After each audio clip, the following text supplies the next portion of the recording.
దీంట్లో ఒక చర్చ జరుగుతోంది. ముఖ్యంగా బీజేపీ గురించి వాళ్ళ నాన్నగారు కేసీఆర్ గారు ఆ రజతోత్సవ సభలో ఎక్కువ మాట్లాడకపోవటం, ఎక్కువగా టార్గెట్ చేయకపోవటము, నన్ను కేసుల ద్వారా ఇబ్బంది పెట్టిన బీజేపీ గురించి ఎక్కువగా మాట్లాడకపోవటం నన్ను బాధ కలిగించిన అంశాలు అనేది ఒకటి అయితే, బీజేపీని టార్గెట్ చేయలేదు అనేది మెయిన్గా ఆవిడ అక్కడ ఎస్టాబ్లిష్ చేయదలుచుకున్నారు.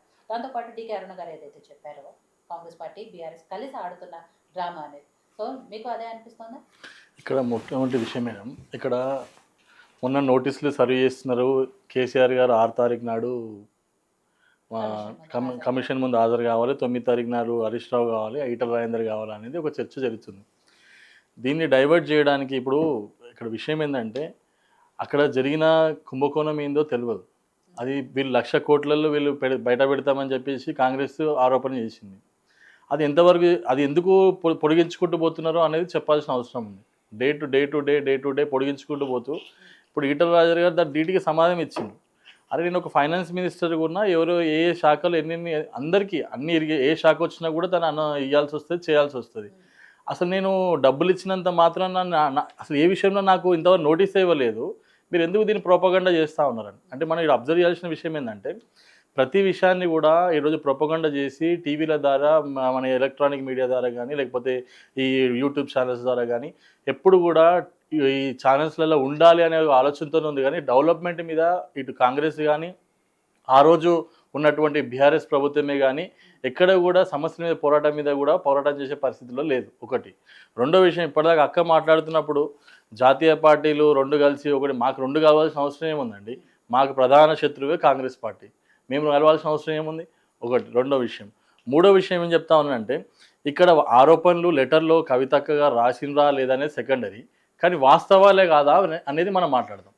అవి ఆ నెగిటివ్ ఏవైతే ప్రచారాలు రాసిండ్రో అవి వాస్తవాలా కాదా, వాటి మీద ప్రచారం చేయాల్సిన అవసరం. నేను ఒకటి అడుగుతా ఉన్నాను, కేసీఆర్ గారికి నిజంగా చిత్తశుద్ధి ఉంటే రెండోసారి తెలంగాణ గవర్నమెంట్ ఫామ్ చేసినాక నిరుద్యోగ వృత్తి ఎందుకు ఇవ్వలేకపోయినారు? ఎందుకు ఈ ఉద్యమకారుల గురించి మాట్లాడలేకపోయారు? ఎందుకు ఉద్యమకారులు ఆ రోజు సభలో మాట్లాడలేకపోయారు? ఒక ఉద్యమకారుడిగా అడుగుతున్నాను నేను, ఆ పార్టీలో పనిచేసిన వ్యక్తిగా, ఆ పార్టీలో ఉన్న వ్యక్తిగా నేను కూడా అడుగుతున్నాను, ఎందుకు ఒక ఉద్యమకారుడు మాట్లాడలేకపోయాడు? ఎందుకు ఈ యొక్క కాంగ్రెస్ ఏదైతే పద్మారావు గౌడ్ ఉన్నారో వారి యొక్క తెలంగాణ ఉద్యమంలో మొదటి కార్పొరేటర్ అయినా ఎందుకు అతను మాట్లాడలేకపోయాడు? ఇప్పటికి కూడా చెప్తా ఉన్నాను కదా, ఆ పార్టీలో ఇంకా స్వేచ్ఛ అనేది రాలేదు. ఈవెన్ నాకు కేటీఆర్ గారు చెప్పిన విషయం చెప్తున్నాను, 42 సీట్లు కార్పొరేటర్లు చేంజ్ చేయాలని కేటీఆర్ గారు ప్రతిపాదన పెట్టారు. ఎవరి ముందు? కేసీఆర్ ముందు. 42 సీట్లు కార్పొరేటర్ చేంజ్ చేయాలని చెప్పేసి, నా ఫేస్ చాలు, నువ్వు అవన్నీ మాట్లాడొద్దు, నేను చెప్పిన తెలంగాణ ఉద్యమం 100% గెలుస్తారు, నేను నా ఫేస్ చాలు అని చెప్పి కేసీఆర్ మాట్లాడి ఏ టికెట్లు అయితే పెట్టడం జరిగిందో ఆ టికెట్లు ఓడిపోయినాయి. అక్కడి నుంచే కదా బీఆర్ఎస్ పార్టీ, టీఆర్ఎస్ పార్టీ వైఫల్యం ప్రారంభమైంది. అంటే ఇక్కడ విషయం ఏంటంటే, కుటుంబంలో 100% వైఫల్యాలు జరుగుతూ ఉన్నాయి. కుటుంబంలో వాళ్ళ మధ్యలో డిస్కషన్ లేదు, వాళ్ళ మధ్యలో అండర్స్టాండింగ్ లేదు, అది వాస్తవం, అది వాళ్ళ ఇష్టం అది. కానీ ఇక్కడ విషయం ఏంటంటున్నాం అంటే, ఏ బీఆర్ఎస్ ప్రభుత్వం ఆనాడు మొదటి గవర్నమెంట్ వచ్చినప్పుడు అయితే ప్రకటించిందో రెండోసారి ఫామ్ అయినందుకు ఎందుకు చేయలేకపోయింది?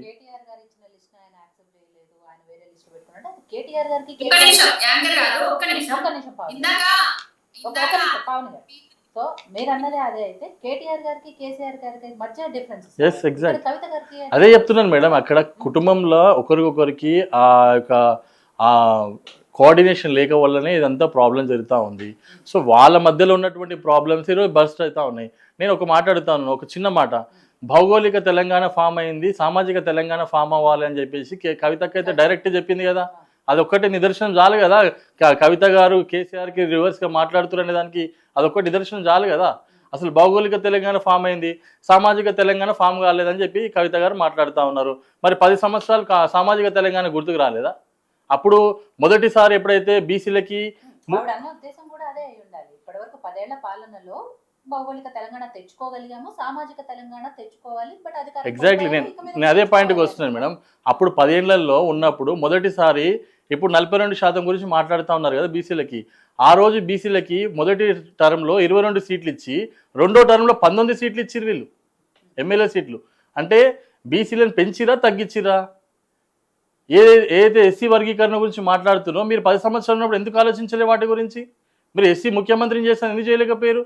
అంటే మీరు చెప్పిన మాటలు మీరు చేయకుండా ఈ రోజు మళ్ళీ మీరు అదే వచ్చి అదే నినాదం ఎత్తుకుంటుంటే, ఏ తెలంగాణలో అయితే ఈరోజు బహుజన నినాదం ఏదైతే బీసీ నినాదం నడుస్తుందో దాన్ని క్యాచ్ చేయడానికి మీరు ప్రయత్నం చేస్తా ఉన్నారు. ఆ రోజు నీళ్లు నిధులు నియామకాలని ట్యాగ్ లైన్తో ఏదైతే వచ్చారో ఇప్పుడు మళ్ళీ అదే ట్యాగ్ లైన్ తీసుకొని ఇది ఒక పార్టీని ఏర్పాటు చేసుకొని పోదామని ఆలోచనతో తను ఒకప్పుడు జాగృతి ఎందుకు బంద్ అయిందో చెప్పాలి సమాధానం. ఇదే కేటీఆర్ గారు జాగృతిని బంద్ చేయించారు.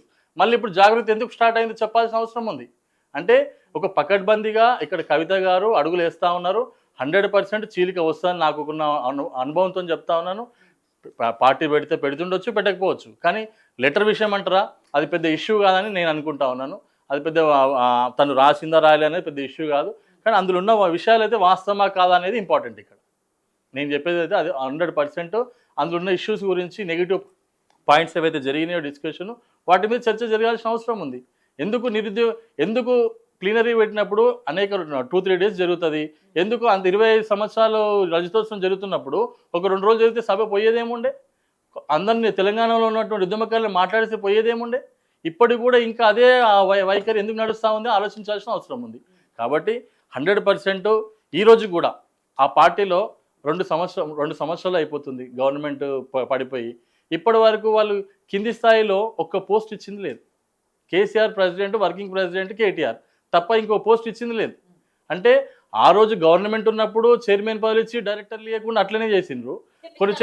ఈ రోజు కూడా గవర్నమెంట్ ఈ రోజు కూడా పార్టీ ఫామ్ అయిపోయి పార్టీ ఏమంటారు ప్రతిపక్షంలో ఉన్నాక కూడా ఒక్కరికి కూడా పదవి ఇచ్చే పరిస్థితి లేదు ఈ 2 సంవత్సరాలు. అంటే ఇప్పటికి కూడా అదే ఫామ్ హౌస్ పాలన, అదే కేసీఆర్ వైఖరి నడుస్తుంది తప్ప ఇంకా అందరినీ కలుపుకోపోదాం చేద్దామనే ఆలోచన లేదు. తప్పకుండా వాళ్ళ ఆలోచన ధోరణి మారదు, అది అలాగే ఉంటుంది. అనవసరంగా బీజేపీని నిందేసుకోవాల్సిన అవసరం లేదు. చేసే పనులు కరెక్ట్గా చెప్పి చెప్పిన పనులు అన్ని కరెక్ట్గా హామీ చేస్తే ప్రజలు వాళ్ళని ఆదరిస్తారేమో. మనం చెప్పిన పనులన్నీ కరెక్ట్గా చేయలేకపోవడం కాబట్టి మీరు ప్రతిపక్షంలో కూర్చోబెట్టారు. ఇప్పుడు చెప్పిన పనులు చెప్పినట్టు చేస్తున్నాం కాబట్టి బీజేపీని ప్రజలు ఆదరిస్తూ ఉన్నారు. విజయ్ కుమార్ గారు ఇక్కడ